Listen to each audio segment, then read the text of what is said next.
Hi everyone, welcome to another session with Harita Hive. Our main aim today is to understand interpolating point data.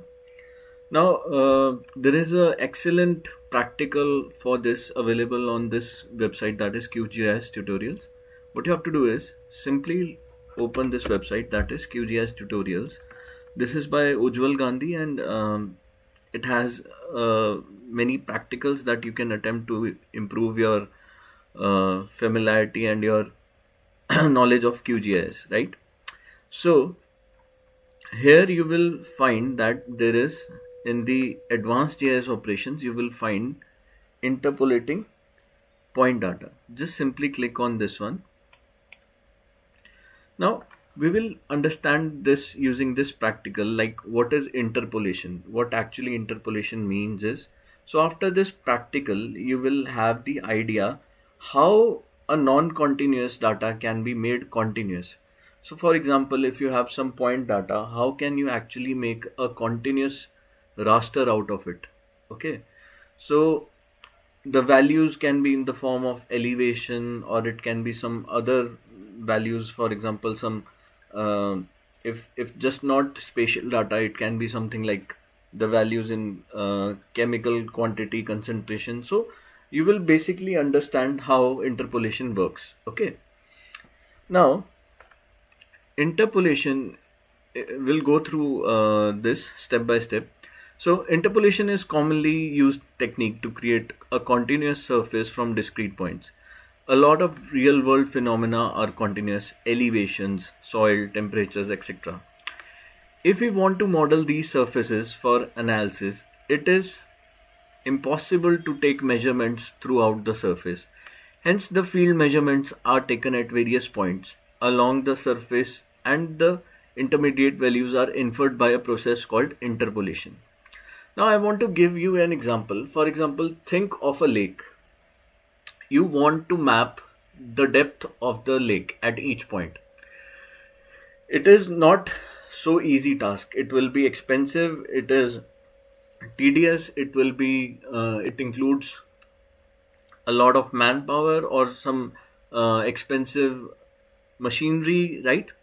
But instead, what you can do is you can take the depth at some points, not all the points. You can take the depth at some points and then interpolate and create it into one proper continuous surface, right?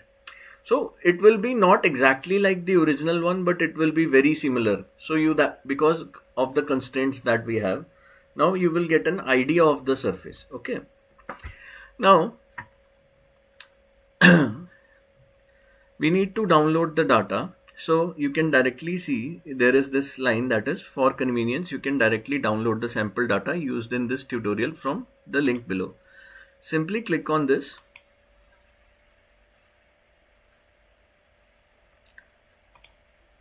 and wait for your data to get downloaded.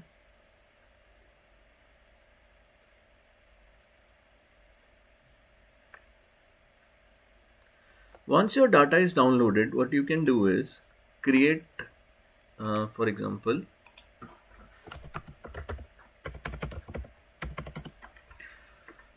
unzip this data, and we will be using the contents in our QGIS. Now we'll follow the procedure simply. Now it says to open your QGIS, and in the browser you need to locate the layer, that is Arlington 2007 SS points STPL83. Okay, now simply open that folder where you have located your shapefiles.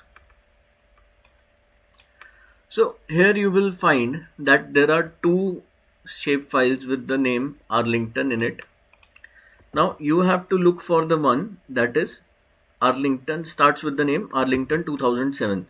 So you can see here, one the name is at the end of it. So look for the one where the name is in the starting.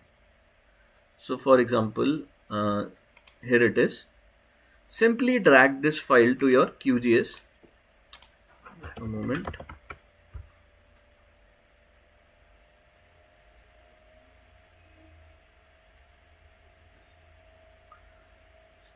Just let it load.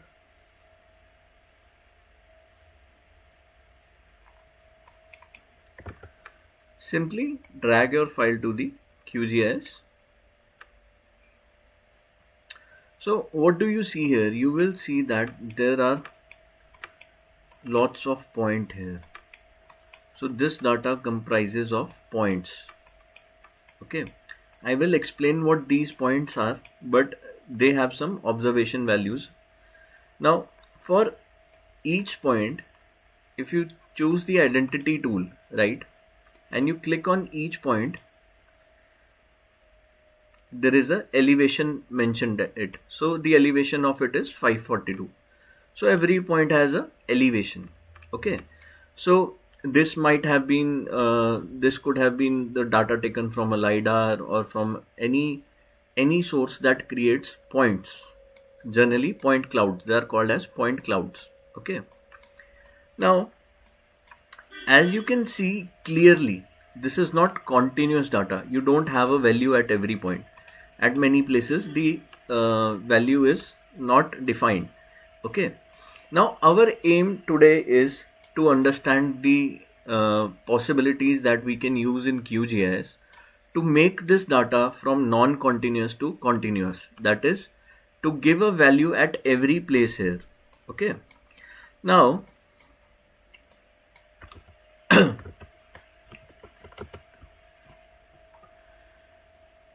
first of all, if you are loading the shapefile for the first time, what will happen? As soon as you will load the shapefile, a dialog box will appear. Okay, and just leave this default selected, just leave the first one selected and click OK.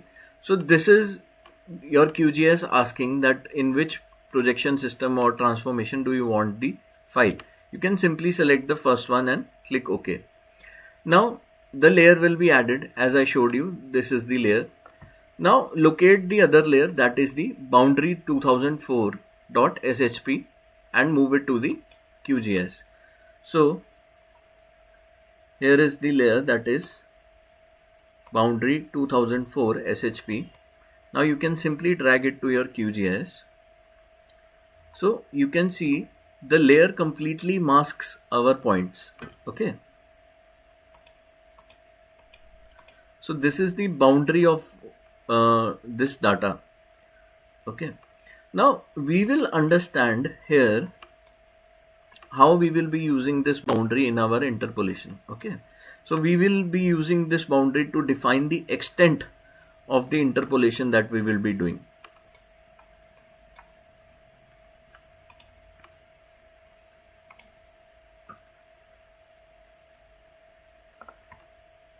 The layer will be added to canvas. Now turn off this layer to visualize Arlington.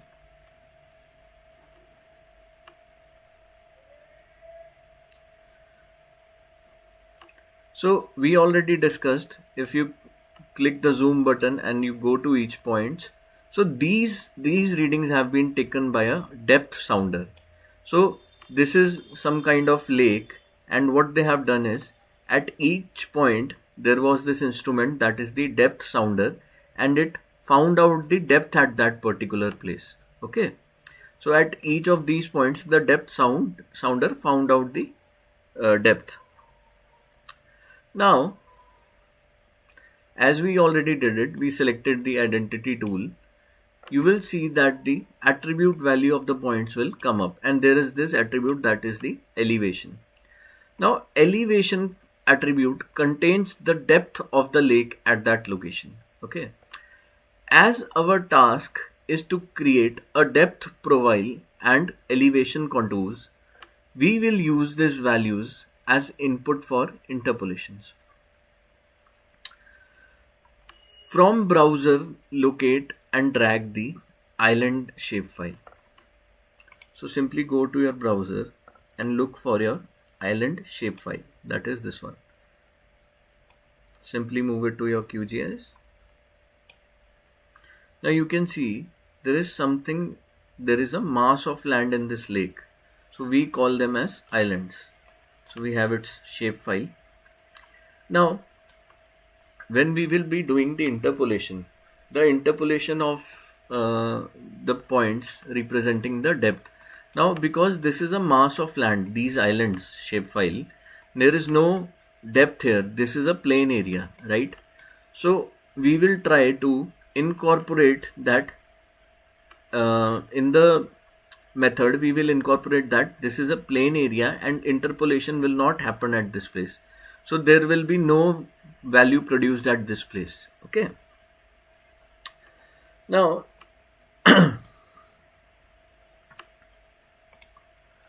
to move ahead, first you need to understand, if you can see here, there are different types of interpolation. If you search in the processing toolbox, if you open your processing toolbox by clicking here and you type interpolation here,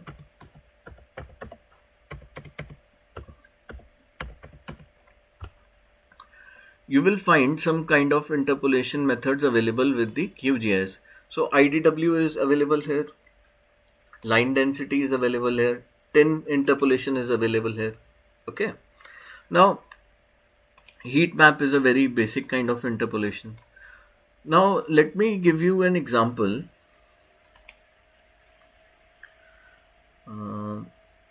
Just a moment.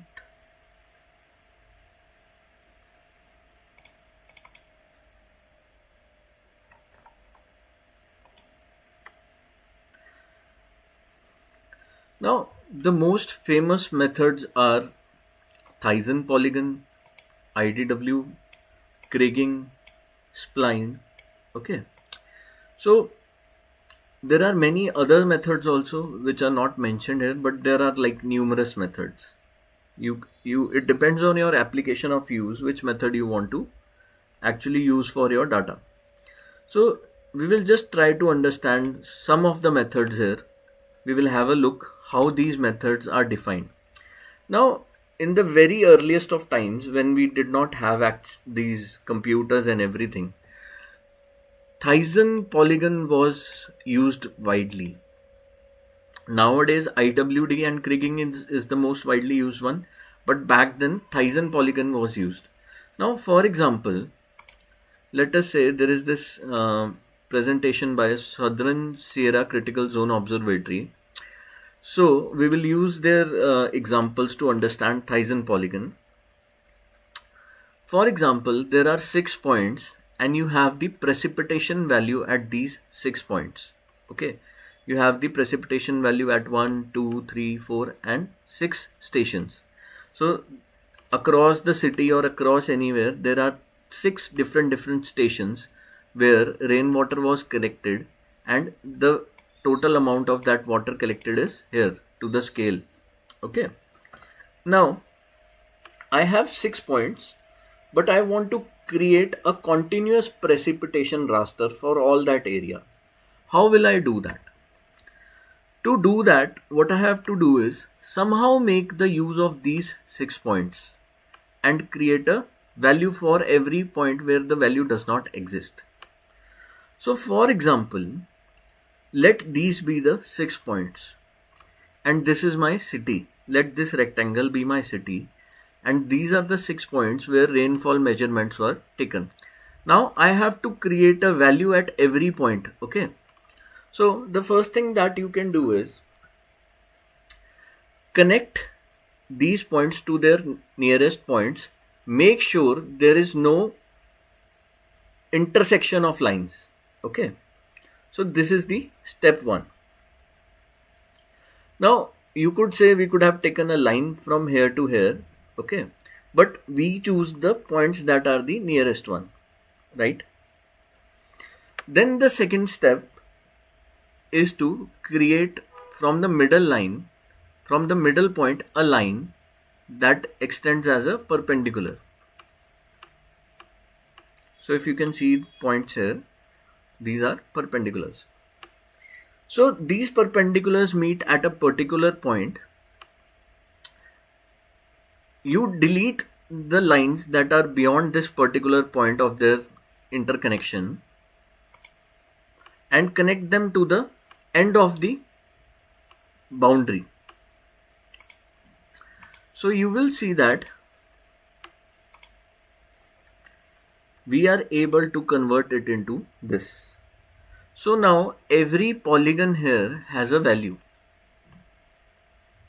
So every point on this polygon here has a value equal to the station here. So this is how we were able to give a continuous value to whole of the city. So this is the very basic one. This is the very basic interpolation method. This was used actually by civil engineers when there was no particular computers to actually handle these big interpolation methods, right? Now, the next that we go to after Thyssen polygon is the inverse distance weightage. Now, this is the most widely used interpolation method. So, how do we actually do IDW? Let us again take those 6 points, right? Now, using this method, we will create a continuous surface for all these until the boundary. We will create a continuous surface. What we have to do is simply create a box, create a rectangle that has a center defined. Now at that center, so if you see the difference in between this and this one, we created boxes, that is we created a grid, and in that grid for each cell we took a center point. So these were the original values. This is the new grid central points. Now what we will do is we are going to use in IDW the nearest neighbor algorithm. So it depends on you. Either you can select 3 nearest neighbors, you can select 4 nearest neighbor. It all depends on you and your use case of the application. So for example, in this particular case, we are going to use 3 nearest neighbors. Okay. Now, if you see the point P1, that was the centroid of this grid, it is nearest to these substations. Okay, so you will connect these stations. Similarly, for point 2, we will again connect to the nearest 3 stations. So what it means is we will derive a method to find out the value of this P1 based on the nearest 3 parameters. So P1 you understood, P2 you can see, then we have the P3, then we have P4, similarly for P5 and P6. Okay, so maybe if you have selected 4 nearest neighbors, then instead of 3 we will be joining 4 nearest neighbors. Now the method is very simple. What we are going to do is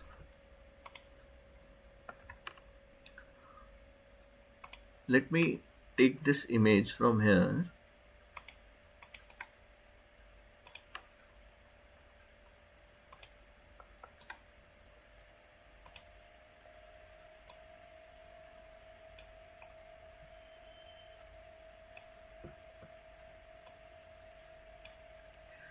Now, we are particularly talking about pixel 1, that is we want to find the value of P1.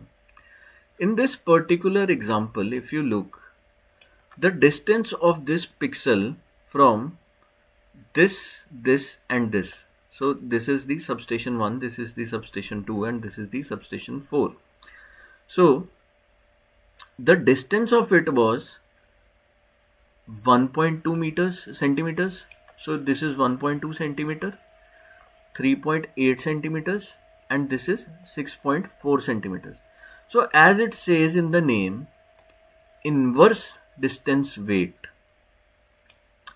we will use the inverse of the distance as a weight. So the distance from here to here was 1.2. If you inverse it, it will become 1 by 1.2. We will multiply this with the original substation values as I showed you before, like these are the original substation values. So for one it was 985.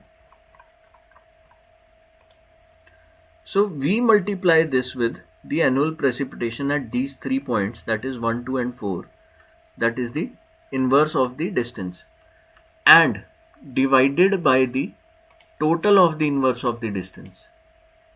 That gives you a new value at that point. So once you have the new value at that point, it means the value at any place in this pixel, it will be 1005. Got it? So similarly, we can find out the value for 0.2, 0.3, 0.4, 0.5 and so. If while watching this live session, if you have any doubts, you can write it in the comment box and I will clarify it. Okay.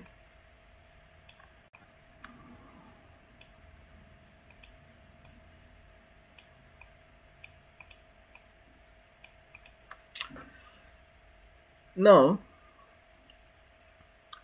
we talked about IDW, we talked about Thyssen polygon.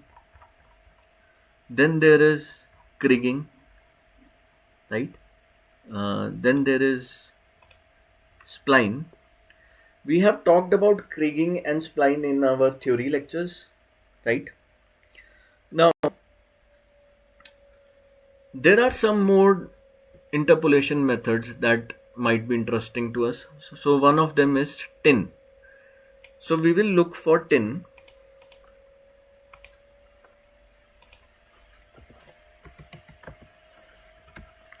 So I'm simply googling tin interpolation for you. Just let me find out that one.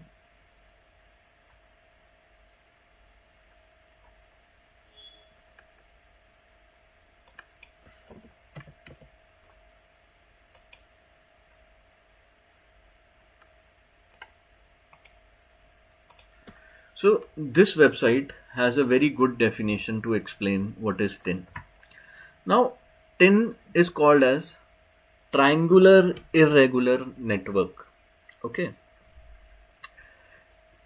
It is widely used in places where your data is in the form of 3D.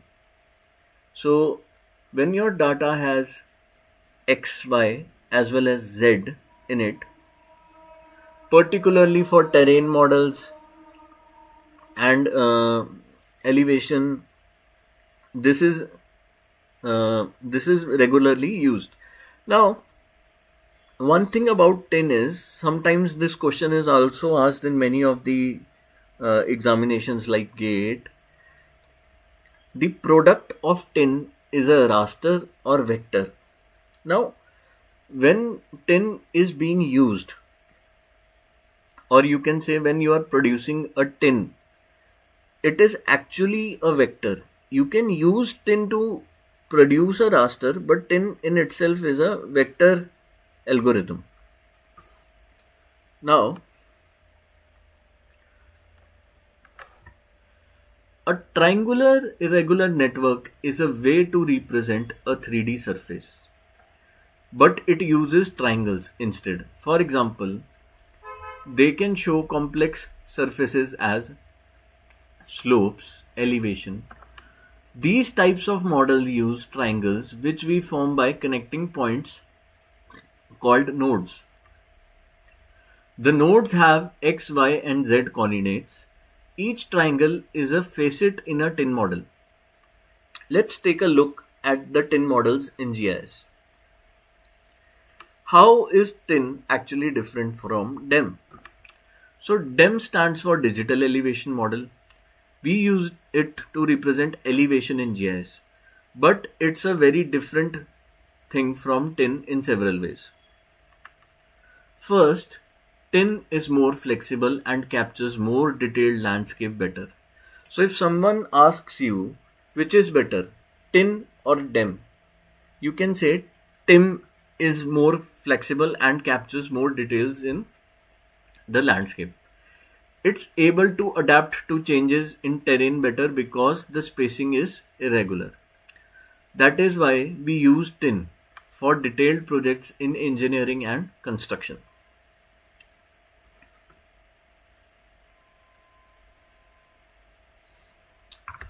On the other hand, DEM has evenly spaced grids. So, as it says in the name, right? TIN, triangular irregular network. Okay, so there is a spacing of points, it forms triangles. There are some numerous numbers of triangles that we are using here, but these triangles are not regularly spaced. So, for example, this is a surface, and when we applied tin on it, it forms triangles like this. So, the value at any single triangle, it will be equal. So, initially there might be some points, and now it is converted to these triangles. Think about all the GIS uses and applications of tin. We use tin models to design roads, bridges, buildings, from laying pipeline to planning drainage. Tins can help engineers better interpret the terrain. Tin uses DeLonghi triangulation, which can determine signal paths and tower location.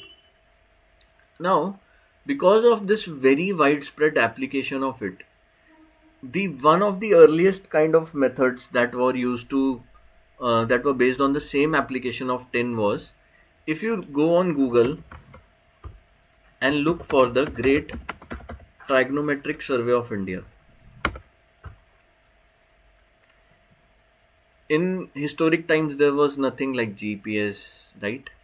So, this tin method, this surveying method was used to actually plot distances, measures of the places on India. So, if you look here, this is the map based on such simple same application. So you will see there are big triangles, then there are some small triangles. Okay, so it is a very similar application to understand the distance of and locations in on the earth, on the Indian continent. Now, what actually happened was, if you do not have GPS, so if someone wants to understand how far is maybe Kolkata from Delhi, how will they actually do that? Someone has to go again and do the measurements on the roads, but a single survey can help you create a system like that, that you can use it to understand the on map uh, distance. Okay,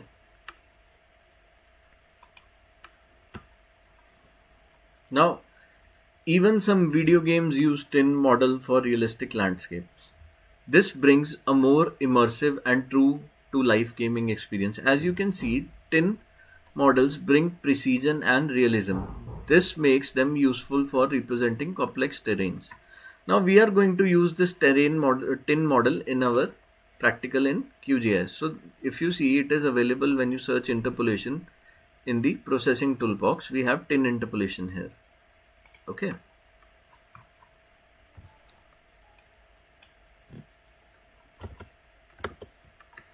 Now, simply go to your interpolation, choose tin interpolation, double click on it.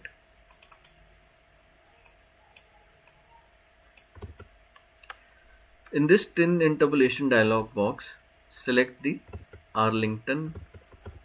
Okay, this one is already selected as the vector layer, elevation as the interpolation attribute. So change the interpolation attribute to elevation. So we want the interpolation occur on the basis of elevation. That is why we are selecting elevation here. Okay. Now, just a moment. Okay.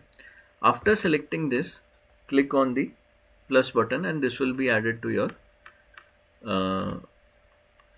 interpolation parameters. Similarly, choose the island In the island, also choose elevation as the attribute and simply add it to the interface. Now, since we don't want any elevation to occur at, we don't want any interpolation to occur at the islands because it is a plain land surface. What you can do is simply go to the points and select break lines. Now, this is an inbuilt feature of QGIS, this interpolation method, in which break line means that there will be no interpolation happening at that particular place. So using break lines, we are telling the QGIS to not interpolate our islands.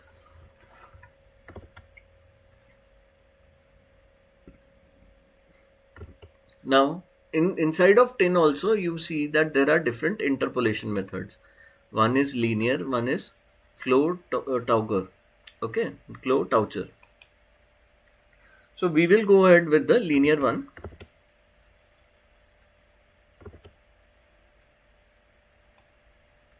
If you want, you can save the file to your computer. Okay.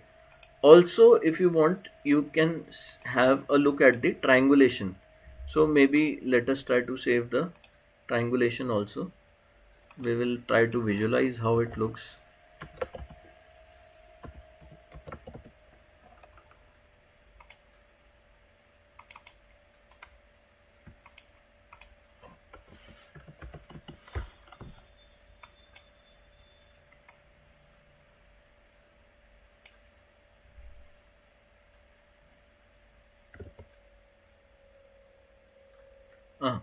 One important thing is I forgot to add the extent. Now interpolation always needs an extent until which extent you want the interpolation to happen. So go to the extent, and that is why we added the boundary to it. Okay. So in extent, simply click on the right drop down menu, and what you can choose is here you can calculate from the layer and choose the boundary.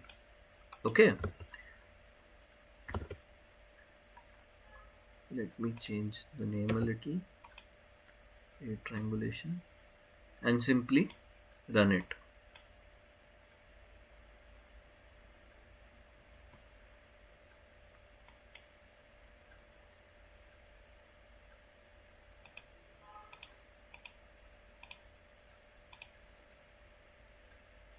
Let us try it again. Something happened wrong. Elevation added, island, elevation added, add island, let it be breakpoints, extent to be selected as the boundary. Let us not choose this for right now. Let us save the interpolated file, save, and simply click on run.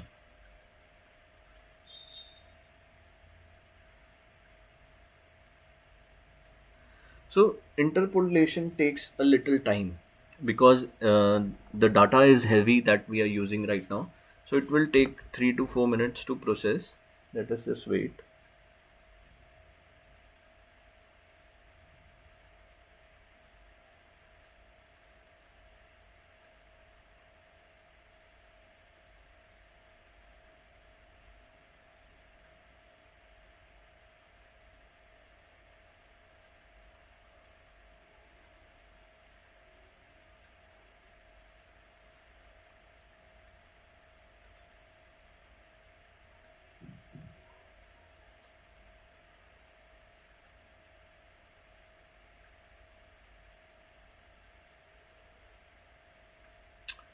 So it will take 3 to 4 minutes to complete.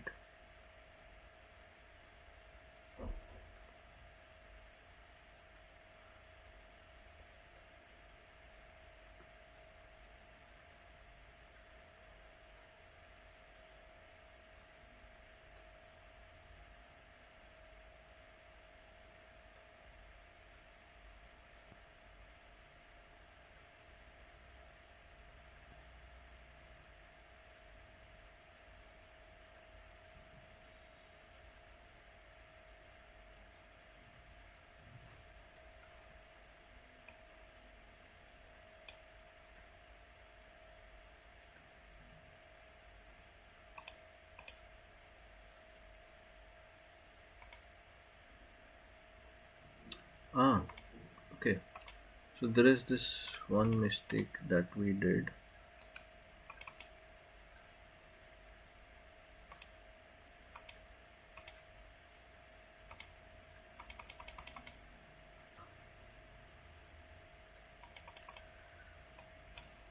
Let us load the data once again, just a moment.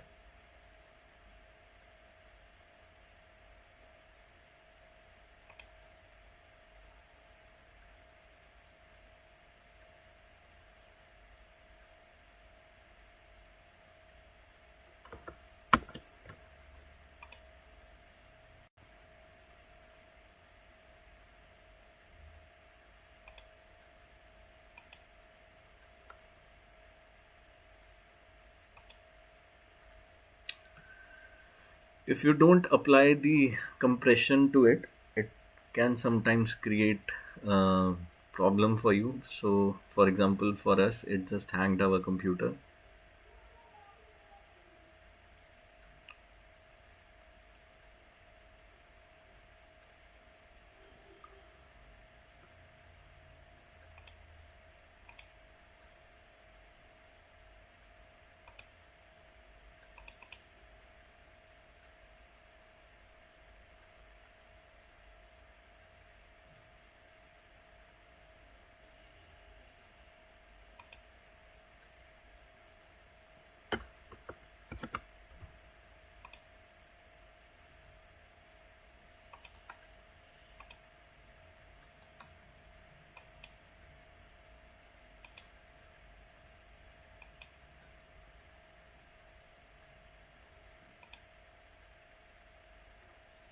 So we will try this part again, but we will this time use the compression method.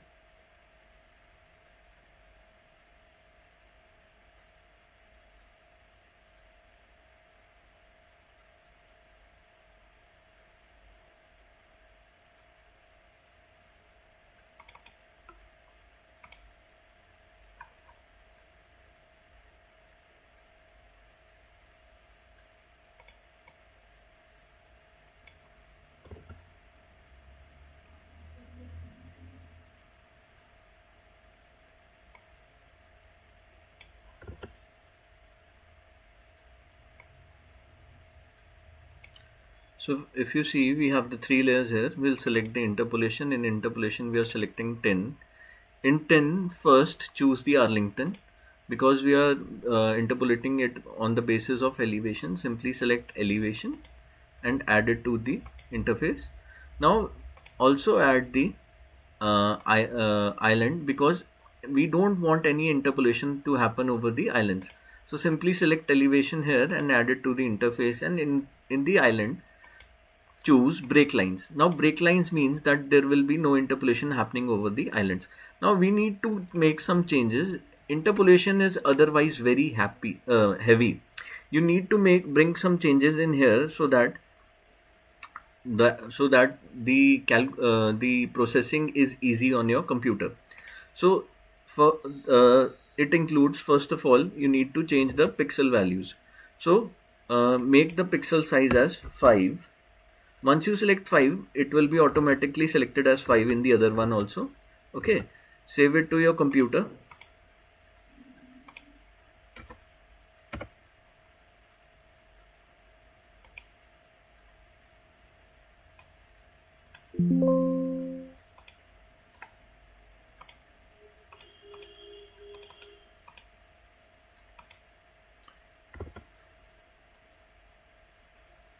Now this is very important to change the pixel size to 5. If it is very small, maybe if it is by default 0.10 or 0.20 or maybe 1, the data processing will be very heavy on your computer. Okay, just simply select the at least 5 pixels and click on run. Just a moment. Yes, again the extent needs to be the boundary.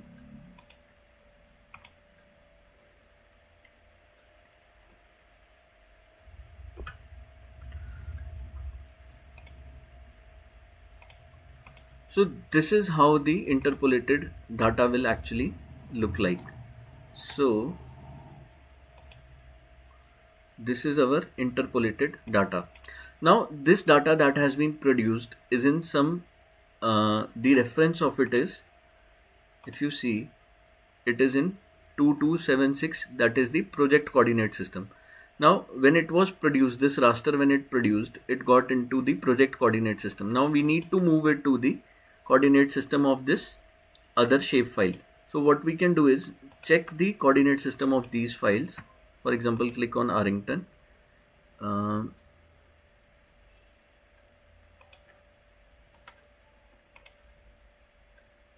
2276.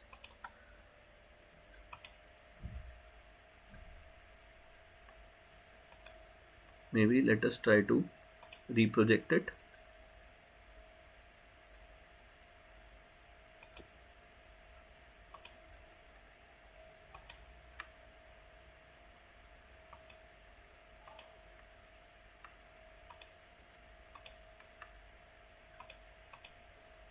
Okay, so this is how actually your DEM will be produced out of that interpolating lines. Okay, now this produced DEM needs to be clipped, right? So what you can do is simply use the boundary layer to mask it. Simply use the boundary layer to mask it. You can use the symbology to see how the depth actually varies. So for example, here you can choose single band pseudo color and you can classify it the way you want. Maybe if you want to change the values here, you can change the values. If you want to change the color, you can change the color here. So it will give you a perception of the depth of the lake. Okay, so once you have the perception, you can actually create contours on it. So in vectors we have a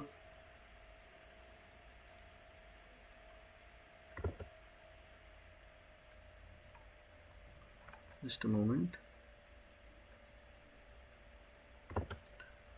So if you see here in raster, in extraction, we have this creating a contour. So you can simply select this raster layer, select the contour intervals. So let us see, the interval taken here is 5. So you can choose 5. Save it in a geo package if you want. Okay, so just simply, or maybe if you don't want to save it to a geo package, just let it save into a shapefile. Simply run it. So you will have a contour over this depth. If you want to see the labels, right click and click on the properties. In the properties, choose labels. In labels, choose single value, and in single value you can choose the elevation. So now you have an elevation at a difference of 5. So 550, 545, 540. So you can understand the depth of that lake now, right? So because the island area, that was this one.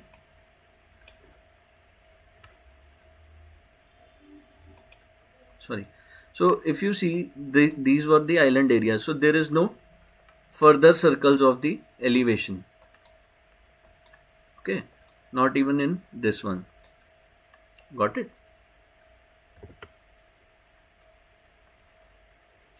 So you can go through this tutorial, you can make further classification, you can differentiate it, and this is all about the interpolation methods. Now in GIS you will come across interpolation as a very important aspect. Kriging is most widely used when you have a small sample size data. Kriging is widely, the output is very near to the actual values. Then we have the IDW. If you have a little larger data set, then you can use IDW.